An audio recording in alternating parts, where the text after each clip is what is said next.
የእስልምና ኤሊት ናቸው የሚባሉ ሙስሊሞችን ለይቶ በሆነ ስበብ መግደል፣ ማጥቃት፣ ማሳደድ ማለት ነው። ይሄ በሰፊው ተፈጽሟል። ከዛም አልፎ በአማራ ክልል ውስጥ ያሉ ኢስላሚክ ባንኮች በተለየ መልኩ ተዘረፉ። መስጂድ ግቢ ውስጥ ገብቶ በጉልበት መኪና ሲወስድ ትርጉሙ ሌላ ስለሚሆን ይሄ አይቻልም አሏቸው። ለጊዜው ይሄ ሙስሊም ቀጠናና የፋኖ ቀጠና ተብሎ ተከፈለ ማለት ነው። ነፍጥ ያነገበ መሳሪያ የያዘ ከመንግስት ጋር እየታገለ ያለ ኃይል አለ። የከተማው አመራርና ሚሊሻ ልዩ ኃይል መስጂድ ውስጥ ገብቶ አራዳ ያለው መስጂድ ውስጥ ገብቶ ምሽግ ቆፍሮ ተቀምጧል እና ሰዎቹን ዘረዘረ። የዘረዘራቸው ሰዎች በሙሉ ሙስሊሞች አይደሉም። አንድ ምናልባትም በህይወታቸው ያን መስጂድ አይተውት ስለማወቃቸው እርግጠኛ አይደለሁም። አውቃቸዋለሁ፣ ሰዎች ፐርሰናሊ ልጅ እያለሁ አውቃቸዋለሁ። ራችን ላይ ሌላው ማህበረሰብ በኋላ ነው የደረሰው። ይሄ ነው መጀመሪያ የሆነው። ከዛ ቀጥሎ ደግሞ ማጥቃት፣ መግደል በየተለያዩ የክልሉ ቀጠና ውስጥ ያሉ ሙስሊሞችን ለይቶ ወይም ደግሞ ጓል ናቸው፣ የኢኮኖሚ ኢሊት ናቸው፣ የማህበረሰብ ኢሊት ናቸው፣ የእስልምና ኢሊት ናቸው የሚባሉ ሙስሊሞችን ለይቶ በሆነ ስበብ መግደል፣ ማጥቃት፣ ማሳደድ ማለት ነው። ይሄ በሰፊው ተፈጽሟል። ይሄ ሂደት ሲፈጸም የሸዋ ጎንደርና ጎጃም ኤክስፔክትድ ነው የሚሆነው ካለው ናሬሽን አንጻር ይሄ በጣም እንደሚያጋጥማቸው በሰፊው የሚጠበቅ ነበረ። አሁን አስፈሪ የሆነው ደቡብ ወሎ ላይ እንዴት ይመጣል፣ እንዴት አድርጎ ይፈጽሙታል የሚል ነገር ነበረ። ሰሜን ወሎ ላይ ኦልሬዲ ስለፈጸሙት ማለት ነው። ደቡብ ወሎ ላይ አሁን በተለይ በዚህ አንድ ወራት ውስጥ ላይ እዛ ወሎ ደቡብ ወሎ አካባቢ ላይ የእንቅስቃሴውን ሴንተር ኦፍ ግራቪቲ ወሎ እንዲሆን የማድረግ ፍላጎት አለ። የጎንደሩን ፋኖ፣ የጎጃሙን ፋኖ፣ የሸዋን ፋኖ ወሎ ውስጥ ነው እየመጣ ያለው። ሲመጣ መጀመሪያ መስበር ያለበት የማህበረሰቡን ስነ ልቦና ስለሆነ የመስጂድ ኢማሞችን መግደል፣ ማገት። መስጂድ ሚንበር ላይ ተቀምጦ እናንተ የእስላም መንግስት አጋዥ ናችሁ፣ እናንተ የመከላከያ ተቀባይ ናችሁ፣ እናንተ የፌዴራሉ መንግስት እንትናችሁና ተባባሪዎች ናችሁና ይህን የማታቆሙ ከሆነ እናጠፋችኋለን አይነት እንቅስቃሴዎች በመርሳ በተለያዩ ቀጠናዎች ተደረገ። ከዛም አልፎ በአማራ ክልል ውስጥ ያሉ ኢስላሚክ ባንኮች በተለየ መልኩ ተዘረፉ። ይሄ ሁሉ የስነ ልቦና ልዕልና ለመውሰድና ማህበረሰቡን ለመስበር ነው። በዚህ ሂደት ውስጥ ነው እንግዲህ የመካነ ሰላም ኬዙም የተፈጠረው ማለት ነው። መካነ ሰላም ላይ ምን ተፈጠረ የሚለው አይ ቲንክ ከኔ በላይ ይህን ጉዳይ መግለጽ የሚችል ያለ ሁላ አይመስለኝም። እኔ መካነ ሰላም ተወልጄ ያደግኩት ይሄ መስጂድ የመካነ ሰላም የከተማው ሲምቦል ነው። ሲምቦል የሚሆነው በምንድን ነው? የመጀመሪያው መስጂድ ነው ከተማው ውስጥ። ሁለተኛ የሼክ ደባት የልጅ መስጂድ ነው። ሶስተኛ ከተማው ሲገባ ከላይ መጀመሪያ ሲገባ የሚገኘው መስጂድ እሱ ነው። ከደሴ ሲመጣ መጀመሪያ የሚገኘው ያኔ ከተማው ስትመሰረት አንድ ወይ ነው ያለው ወደ ደሴ የሚወስድ የጎጃም መስመር አሁን የተሰራው። ስለዚህ ከተማዋ ስትገባ የምታገኘው የመካነ ሰላም መስጂድ እሱን ነው እና ትንሽ ከፍ ያለ ቦታ ላይም ነው። አራዳ አለ። ከአራዳ ከሰፈሩ ትንሽ ከፍ ያለ ቦታ ላይ ነው። እዚህ መስጂድ ምንድን ነው የሆነው? የዛሬ 2 ዓመት ኦገስት 2023 ላይ ከተማዋ በፋኖ እጅ ስር ትወድቃለች። ስለዚህ ፋኖ ከተማዋን ማስተዳደር ይጀምራል ማለት ነው። በዚህ ሂደት ውስጥ የተለመደው አይነት ሪሶርስ ሞቢላይዝ የማድረግ ማህበረሰቡን አስገድዶ የኢኮኖሚ ምንጭ እንዲሆን የማድረግ በጉልበቱም ባለውም ሪሶርስ የአገልጋይ እንዲሆን የማድረግ እንቅስቃሴው ሲገባ ከወሰዷቸው ተግባሮች መካከል አንዱ በዛ ቀጠና ውስጥ ያሉ መኪኖችን ወይም ተሽከርካሪዎችን አስገድዶ ለነሱ ሰርቪስ እንዲሰጥ ማድረግ ነው። መስጂድ ውስጥ ፓርኪንግ አለ። ልክ እንደ ማንኛውም ሀገር መስጂዶች ውስጥ ፓርኪንግ አለ እና ያ መካነ ሰላም ኑር መስጂድ የሚባለው በተለምዶ ሀጂ ነስሩ መስጂድ ነው የሚባለው። ሀጂ ነስሩ አጎቴ ናቸው ይዘው እና እዛ መስጂድ ውስጥ ፓርኪንግ አለ። እዛ ፓርኪንግ እዛ አጥር ግቢ ውስጥ ጥቂት የፋኖ ኃይሎች በመኪና መጡና እነዚህ መኪኖች እንወስዳለን አሉ። አትወስዱም ተባሉ። እነዚህን ተሽከርካሪዎች የአማና የአደራ መኪኖች ናቸው። እነዚህ መኪኖች መውሰድ ከፈለጋችሁ ከዚህ ግቢ ወጥተው መንገድ ላይ ስታገኟቸው መውሰድ ትችላላችሁ። እዚህ ግን በአደራ የተቀመጡ ናቸው። ሁለተኛ ደግሞ ታጣቂ የሆነ ኃይል መንግስት ውስጥ መስጂድ ግቢ ውስጥ ገብቶ በጉልበት መኪና ሲወስድ ትርጉሙ ሌላ ስለሚሆን ይሄ አይቻልም አሏቸው። ሲሏቸው እሺ ብለው እንደመመለስ በጉልበት የመስጂዱን ዘበኛና እዛ ውስጥ የነበረን ደረሳ ደበደቡ። ደብድበው መኪና ለመውሰድ ሲሞክሩ ምን አይነት ችግር ተፈጠረ? ወዲያው ማህበረሰብ እዛ ውስጥ አዛን ተደረገ። አዛን ሲደረግ ማህበረሰቡ ግልብጥ ብሎ መጣ።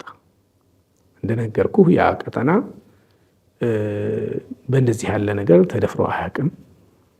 ትልልቅ ሰዎች የወጡበት ቀጠና ነው። ቦረና መካነ ሰላም ማለት ባይዘው ትልልቅ ሰዎች የወጡበት ቀጠና ነው። እዚህ አሁን ሴንተር ላይ ያለው ሰው ስለማይረዳ ነው እንጂ ኦልሞስት አዲስ አበባ ውስጥ ያሉ በየመስጂዱ የምታገኟቸው መሻይኾች ከቦረና የመጡ ናቸው ብዙዎቹ፣ እነ ሼህ መሐመድ ሐሚድን ጨምሮ ማለት ነው። ትልልቅ መሻይኾች ያለበት ቀጠና ነው። ስለዚህ ማህበረሰቡ ወጣ። እንግዳ ነገር ነው። ለምንድን ነው እንግዳ የሆነው? ቦረና የሚባለው ሀገር አዋሳኝነቱ ከስር ጎጃም አለ። ከዚህ ጋር ድሮ ሳይንት ቦረና ሳይንቲስት ሲባል ስለነበረ በዚህ ጋር ሳይንት አለ። ስለዚህ በወዲህ በኩል ድሮ ቦረና ይባሉ የነበሩት ከላላ፣ ወግዲ፣ ከላላ፣ ለጋምቦ እንደዚህ ያካበቡት ወረዳ ነው። ይሄ ማህበረሰብ በባለፉት 500 ወይም 600 ዓመታት የዘር ጥራት ፖሊሲ ይከተል ነበረ። ልክ እንደ ሀረሪዎች ከሌላ ማህበረሰብ ጋር አይጋባም። ስለዚህ ያ ማህበረሰብ የሆነ ሰው ፒክ ስታደርግ ወይ ያንተ ዘመድ ነው ወይ የእህቶች ወይም ወንድሞች ዘመድ ነው ወይ አማች ነው የሚሆነው። ስለዚህ እዛ ከተማ ውስጥ ወይም እዛ ቦረና ውስጥ ያሉ ሰዎች ሼኾቹ፣ ቀሳውስቶቹም፣ የእድር ዳኛዎቹም፣ መንግስቶቹም፣ ሽፍቶቹም፣ ፋኖዎቹም የዘር ግንዳቸው ከአንድ ፋሚሊ የሚወጣ ነው። ስለዚህ የተሳሰረ ነው እና እዛ አካባቢ ላይ መጥቶ ግርግር መፍጠር የማህበረሰቡን ሶሻል መዋቅር የማይረዳ አዲስ ትውልድ ካልሆነ በስተቀር ኢምፖስብል ነው፣ የሚሞከር አይደለም። ምክንያቱም በማህበረሰቡ የተሳሰረ ስለሆነ ለግጭትም ለምንም የሚያስቸግር ቀጠና ነው። ይህንን ባላከበረ መልኩ የማህበረሰቡን ስሪት ባላከበረ መልኩ ነው መስጂድ ውስጥ ተገብቶ ግጭት የተፈጠረው። ስለዚህ ማህበረሰቡ ወጣ። ሙስሊሙ ማህበረሰብ እዛው መስጂድ ውስጥ የገቡ እና መኪና እንወስዳለን ብለው ሰው ሲደበድቡ የነበሩ ፋኖች በሙስሊሙ ማህበረሰብ ቁጥጥር ስር ሆኑ ማለት ነው። መሳሪያቸውን ቀሟቸው። ከዛ በኋላ ድርድር ተጀመረ። ከብዙ ነገር በኋላ ድርድር ተደርጎ እርቅ ወረደ።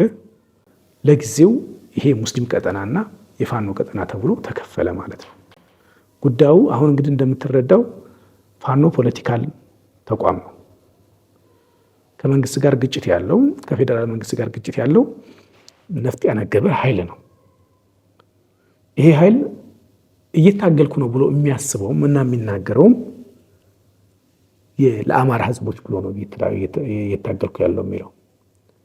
እዛ ቀጠና ላይ ግን ምን አይነት ቅርጽ ያዘ? የፋኖና የእስላም ቅርጽ ያዘ። ይሄ ደግሞ እንዲሆን እኛ አንፈልግም። ለምን መሰለ? ሙስሊሙ ማህበረሰብ የማህበረሰቡ አንድ አካል ነው። ስለዚህ ሙስሊሙ ማህበረሰብ በእንደዚህ ያሉ ግጭቶች መካከል ገብቶ ዋጋ እንዲከፍል አንፈልግም። ስለዚህም ሪኮመንድ የምናደርግ የነበረው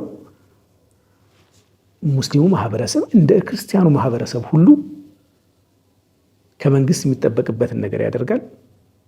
ከዛ ውጭ ለሆነ አካል ሊያድር አይችልም ነው። ስለዚህ ምንድነው ስናደርግ የነበረው? ኢኳል ዲስታንስ ላይ እንዲገኝ እንፈልግ ነበረ። ኢኳል ዲስታንስ ላይ ማለት ከፋኖም ከመንግስት እኩል ርቀት ላይ ሆኖ ራሱን ኑሮ እንዲኖር ነው።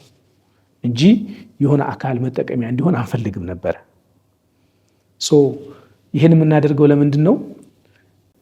ነፍጥ ያነገበ መሳሪያ የያዘ ከመንግስት ጋር እየታገለ ያለ ኃይል አለ። ይሄ ኃይል ራሱን ፋኖ ብሎ አደራጅቷል። በሌላ በኩል ደግሞ መንግስት አለ፣ መከላከያ አለ። ስለዚህ ከሁለቱ አንዱ በሆነ ሰዓት ላይ አንዱን ሲያሸንፍ ያ ማህበረሰብ ተጠቂ ይሆናል። ያን እንዲፈጠር ስለማንፈልግ በኩል ርቀት ላይ ተገኙ የሚል ሀሳብ ነበረን። ግን ይህ እንዲሆን ስለማይፈለግና እንደነገርኩህ ያ ቅድም ስዘረዝርልህ የነበረ ሪስቶሬሽን ኦፍ ሶሎሞኒክ እሳቤ ሙስሊሙን የእስላም መንግስት በሚል እሳቤ ይሄ የሴንትራል ገቨርንመንቱ ኤጀንት ነው፣ ተባባሪ ነው፣ ተላላኪ ነው፣ የእኛ ጠላት ነው፣ አስመቺ ነው የሚል አስተሳሰብ በሰፊው ስለገነገነ እዛ አካባቢ ላይ ያ አስተሳሰብ ማኔጀብል አይደለም። በሆነ ሰዓት ላይ ራሱ ማኒፌስት ያደርጋል፣ ይገለጻል፣ በሆነ ሁኔታ ማለት ነው። ማኒፌስት ከሚያደርግባቸው ነገሮች ምንድነው? እንደዚህ መስጂድ ውስጥ ገብቶ ድንገት ችግር ይፈጠራል። ያቺ መንግስት መስጂድ ውስጥ ገብቶ እነሱ መስጂድ ውስጥ ገብተው የፈጠሯት ግርግር ጉዳዩን ወደ ምን ቀየረችው? እስላምና ፋኖ የሚል አደረጃጀት እንዲፈጠር አደረገ ማለት ነው።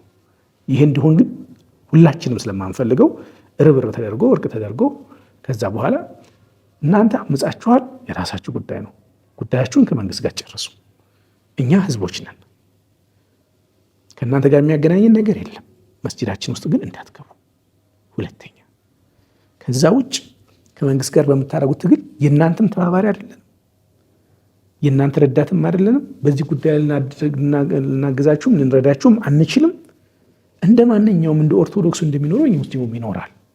ይሄን ነው እናደርግ የምንችለው ተብሎ በዛ ቆመ ማለት ነው። ግን ይሄ ከሆነ ከ2 ዓመት በኋላ ወዲያው መከላከያ ገብቶ እነሱን አስወጣቸው። ቅድም እንደነገርኩ የእስላምና የፋኖ ተብሎ እንደተከፋፈሉ ቀጠና ሁሉ ተከፋፍለው ነበር።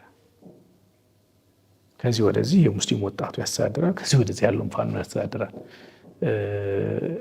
ሀሳቡ ስህተት ነው፣ እንደዛ እንዲኮን አይፈለግም። ግን በዚህ መካከል እያለ መንግስት ገባ፣ መከላከያ ሀገሩን መምራት ጀመረ። አስቸኳይ አዋጁን መሰረት አድርጎ ማስተዳደር ጀመረ ማለት ነው። ከዛ 2 ዓመት ሆነ።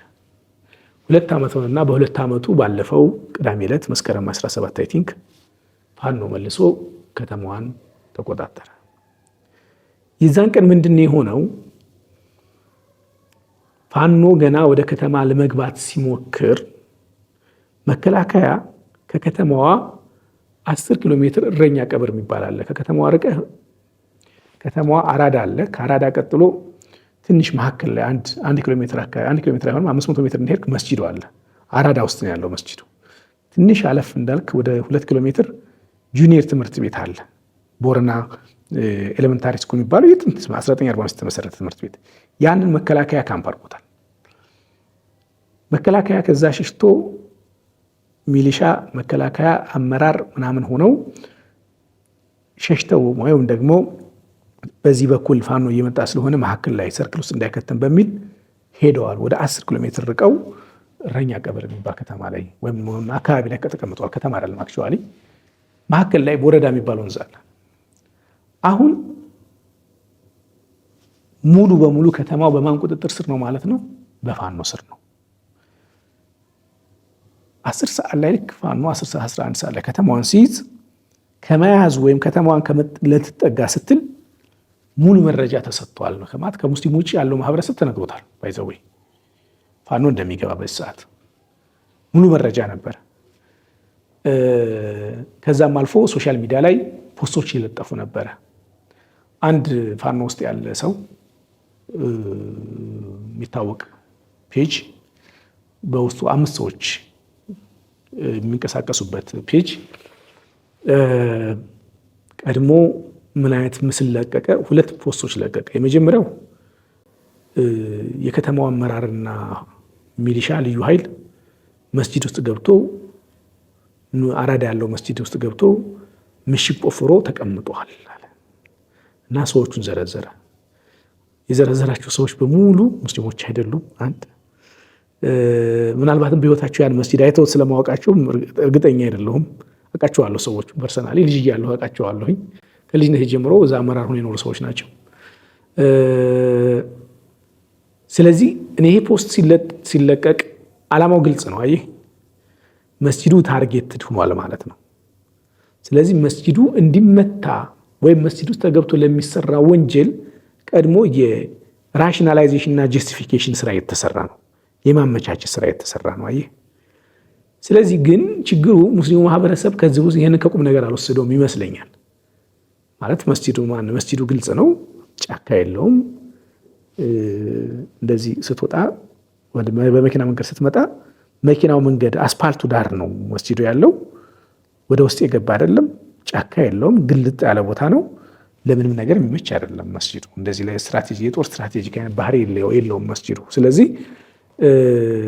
መስጂድ ውስጥ ደግሞ ሲጀመር ማንም ደፍሮ እዛ መስጂድ አይገባም። እንደነገርኩህ ያ መስጂድ የታፈረ የትልቅ ሰው መስጂድ ነው እና እዛ መስጂድ ውስጥ የትኛውም ኃይል መግባት የሚሞከር አይደለም ባለው ኖርም ማለት ነው።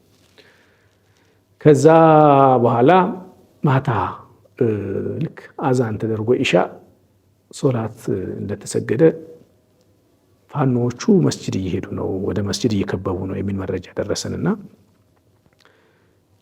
እዛ እንዲገደሉ ሊስት ከተሰጡት ልጆች መካከል አንዱ እዚህ ስለነበረ እኛ ሆነ እንከታተላለን፣ ቀጥታ የተደዋወልን እንከታተላለን። እየተከታተልን እያለ ምንድን ነው ስንላቸው ኢሻ ተሰገደ። ልክ ኢሻ ተሰግዶ ኢሻ የተሰገደው ሁለት ሶፍ ብቻ የተሰገደው። ምክንያቱም ማህበረሰቡ ፋኖ ወዳው ገብቷል፣ ጥይት በዙሪያው ይተኮሳል፣ የተረጋጋ አይደለም እና እዛው በቅርብ ያሉ ሰዎች ብቻ ናቸው መስጂድ የተገኙት፣ ከሩቅ የሚመጣ ሰው የለም። እና ሁለት ሶፍ መስጂድ ሰው ሰገደና መበተን ሲጀምር ፋኖ ገባ ማለት ነው። ሲገባ እኛ ኮንታክት እናደርጋቸው ነበረ ልጆቹንና እዛ ያሉትን ሰዎች ማን ነው መስጂድ ያለው ስንል ሀጂ ወጥተዋል፣ ኢማም ዋናው ኢማም አሰግደው ወጡ። ቤታቸው ከመስጂዱ አጥር ጋር ስለሆነ ገብተዋል እዛ። ሌላ ማን አለ? እከሌ ያሉ እና ደረሶች አሉ፣ ወደ 20 የሚሆኑ ደረሶች አሉ እዛ ያበደሩ። አሁን ለማንኛውም ምንድን ነው የሚፈልጉት ከእናንተ? በውስጣችሁ መከላከያ አለ ምናምን አለ ነው የሚሉን፣ መሳሪያ አለ ምናምን ነው የሚሉን። ታዲያ ይግቡና ይፈትሹ፣ እነሱ ጋር ግጭት አትፍጠሩ። እነሱ የመጡት ቤተክርስቲያን ያልገቡ ሰዎች፣ ከመስጂዱ በላይ ደግሞ ዶሮ ሰደቃ የሚባል ሰፈር ላይ ከመስጂዱ ከዛ ከጁኒየር ከሚባለው ካምፕ አልፎ አሁን ማህበረሰቡ የተጋጨበት ከሴ ደግሞ በላይ ተራራ ላይ ያለ ጫካ ውስጥ ያለ ቤተክርስቲያን አለ። ሞር ፕላውዚብል የሚሆነው ሊያሳምን የሚችለው መሸፈትም መመሸግም ምናምንም ከሆነ እዛ ገብርኤል መስጂድ ቤተክርስቲያን ውስጥ ነው ሊሆን የሚችለው። ኖርማሊ ግን እንደዛ አይደለም የሚሆነው። ሊሆን የሚችለው ግን በጣም ጫካው ዶሮ ጫካ የሚባል ከተማው ጫፍ ላይ ነው ያለ ቤተክርስቲያን፣ አስፓልት ዳር ማለት ነው። እሱ ላይ ነው ሊሆን የሚችለው። እዛ ያልገቡትን እዚህ ግልጥ ያለ ሜዳ ውስጥ ያለ መስጂድ የመጡት ነገር ፍለጋ ስለሆነ የዛሬ 2 ዓመቷን ቁርሾ ባለመርሳት ስለሆነ ሰውን ችግር እንዳይፈጠር አስገቧቸውና ይፈትሹ። እነሱ ጋር ግብ እንዳትፈጥሩ አልናቸው። ስንላቸው ግቡና ፈትሹ፣ አለ የምትሉትን ነገር በሙሉ ካገኛችሁ ፈትሹ። መስጂድ ውስጥ ያለው ደረሳ፣ ኪታብ፣ ቁርአን ይሄ ነው ያለው። አሁን እንደምታውቀው መስጂዶች እንደ ቤተክርስቲያን አይደሉም። በቤተክርስቲያን ውስጥ አሁን ቤተክርስቲያን አለ፣ ከውስጥ ደግሞ ሌላ አንድ ክፍል አለ ምናምን። እንደዛ አይደለም። መስጂድ ግልጥ ያለ ነው። ሩም የለውም፣ ክፍት ነው። አዶዎቹ በቃ እቺ መስገጃ ሚህራብ አለች፣ ቁርአኖች አሉ፣ አለቀ። መስጂዱ ስገባ ምንጣፍና ቁርአን እና እቺ እንትን እንጨት ብቻ ናት የምትኖረው መስጂድ ውስጥ። ኖርማሊ የሚታወቀው ይሄ ነው። ስለዚህ መስጂድ ውስጥ ግቡ። ይሄ መስጂድ የተለየ የሆኑ ክፍሎች የሉትም። ወይም ደግሞ ፈለጋችሁትን ፈልጉ፣ ፈለጋችሁትን አውጡ፣ አለ የምትሉትን አውጡ፣ መሳሪያ ማለካላችሁ አውጡ ካገኛችሁ። መስጂዱ ግን ምንም አይነት ነገር የለም አሏቸው። ይህን ሲሏቸው የሚገርምህ የፈለጉት መሳሪያ ወይም ሌላ የመሸገ ብለው የሚያስቡትን ኃይል ቢሆን ኖሮ ቀጥታ ወደዛ ይገቡ ነበር። እንደዛ አይደለም ያደረጉት። ወይም ደግሞ መስጂድ ውስጥ የመሸከ ካለ እጅህን ስጥ አይደለም ያሉት።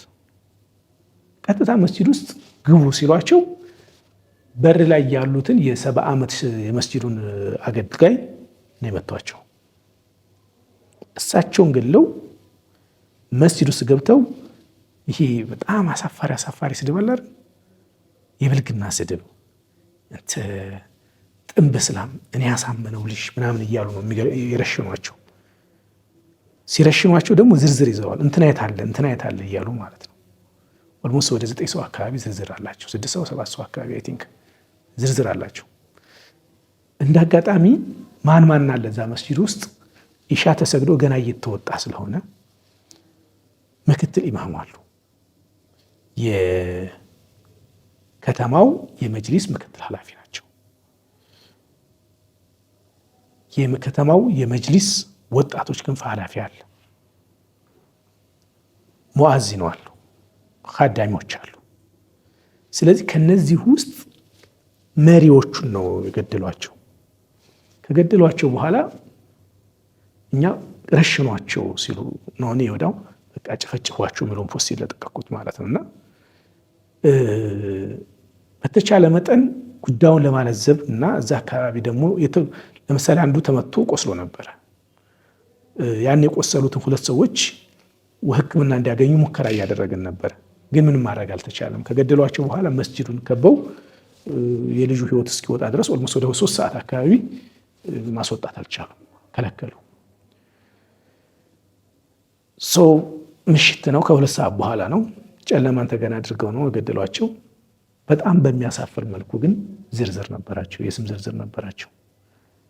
በጣም የሚያሳፍረው ደግሞ ይህን ጉዳይ እንዲፈጽም ያደረጓቸው ለማህበረሰቡ አወቃቀር፣ ለማህበረሰቡ እሴት ተገዢ ያልሆኑ የጎጃም ፋኖዎችን ነው ድርጊቱ እንዲፈጽሙ ያደረጓቸው።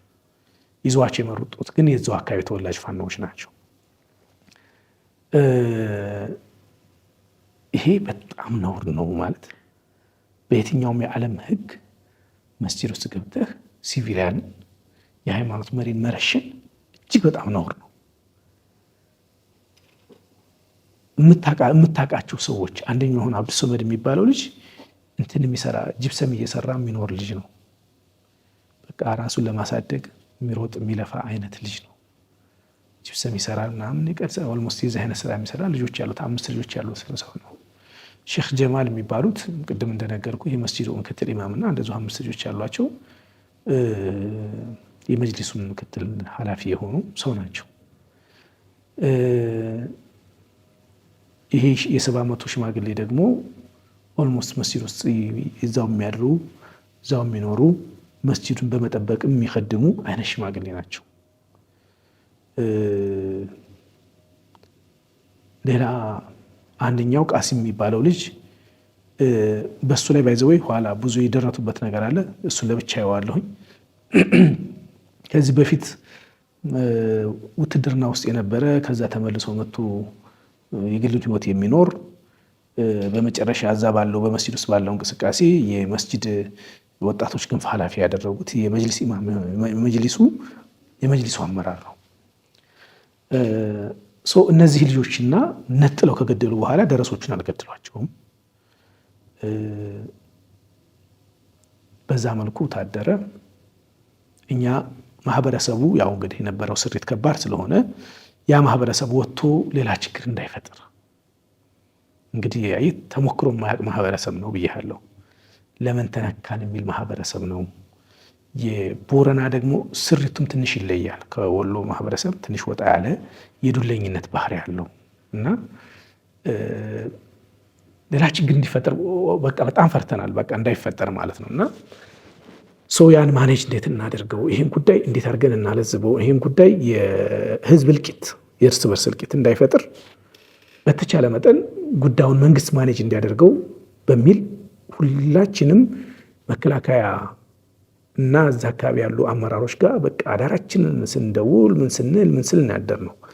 በሁሉ ያልተደወለበት የአማራ ክልል አመራር ያልተደወለበት እዛ አካባቢ ያለ የመከላከያ ኃይል እዛ አካባቢ ያለ ደወሎ ያለ አመራር የለም። ባይዘው ጉዳዩ በመንግስት በኩል ማኔጅ እንዲደረግ እንጂ ህዝቡ የራሱን አጸፋዊ መልስ ከወሰደ ምክንያቱም መስጂድ ውስጥ ገብተህ ስትገድልና አንተ ጥንብ እስላም እያልክ ስትገድል ትርጉሙ የሚሰጠው አለ። ቀጥታ የሃይማኖት ግጭት ይሆናል። አይህ ስለዚህ መልሶ ደግሞ ሌላ ችግር እንዳይፈጠር በሚል በጣም ተጨንቀን ያን ሁሉ ስራ እየሰራን ዋልን በዚህም ጉዳይ ላይ። በዚህ ክፍተት ውስጥ ግን ሁሌም ቢሆን አሳሰቡ ኢቪል የሆነ አሰላለፍ በሰራው ስህተት ከመጸጸትና ይቅርታ ከመጠየቅ ይልቅ ያን የሰራውን ነውር ጀስቲፋይ ማድረግን ስለሚመርጥ ቀኑን ሙሉ በርካታ አይነት ፕሮፓጋንዳ ሲሰራ ቪዲዮስ እየተቀረጸ ሲለቀቅ ውሏል። ኋላ የደረስንበት ቀድሞ ቪዲዮዎች ተቀርጸዋል። እኛ ዛ ቀኑን ሙሉ መፍትሄ ስንፈልግ ዋልን። የህዝቡ እንትን አለ፣ ስሜት አለ፣ ያን ማብረድ ያን ማስተካከል አለ፣ ያን መስመር ማስያዝ አለ። ከዛ በኋላ ያለው ርብርብ ደግሞ ከግድያ በኋላ በጣም ብዙ መልክ ነበረው። የመጀመሪያው እንደ ማንኛውም የዓለም አቀፍ የጦር ክራይም የሚሰሩ ሰዎች ወይም ደግሞ ቡድኖች የሚሰሩት ታክቲክ መጠቀም ነው። የመጀመሪያው ድናያል ነው፣ መካድ። ስለዚህ ፋኖ አይደለም ይሄን የገደለው፣ ፋኖ አይደለም እንደ የፈጸመው፣ ይሄን የፈጸመው መንግስት ነው፣ ይሄን የፈጸሙት የውሃብያዎች ናቸው፣ ይሄን የፈጸሙት እንትና ናቸው የሚል አይነት የድንያል ታክቲክ ተጠቀሙ። በነገራችን ላይ ይሄ ታክቲክ ምናልባትም ጎጃምን አይቶት ይወቅ አያወቅም አላውቀው አህመድ ጀበልን ያን የሞጣ ኬዝ ላይ እንደወሰዱት ማለት ነው። እና በጣም አሳፋሪ የሆነ የክህደት ጉዳይ ሲወጣ ፋኖ መስጂድ ገብቶ የሚያጠቃበት ምንም ግራውንድ የለውም የሚል ናሬሽን መስራት ሲጀመር መስጂድ ውስጥ ገብቶ ጥቃት ከተፈጸመ በኋላ መስጂድ ውስጥ ገብቼ የማጠቃበት ምክንያት የለኝም እንዳይባል ኦልሬዲ ማን እንዳጠቃ ማን እንደተጠቃ ማህበረሰቡ በደንብ የሚያውቀው ስለሆነ እነማን ናቸው እዛ የገቡት የሚታወቅ ስለሆነ ሲገሏቸው የሚናገሯቸው ንግግሮች እነማን ናቸው ምን ነው የሚያሳዩት የሚለው የሚታወቅ ስለሆነ መስጂዱን ከቦ ያደሩት እነማን ናቸው የሚለው የሚታወቅ ስለሆነ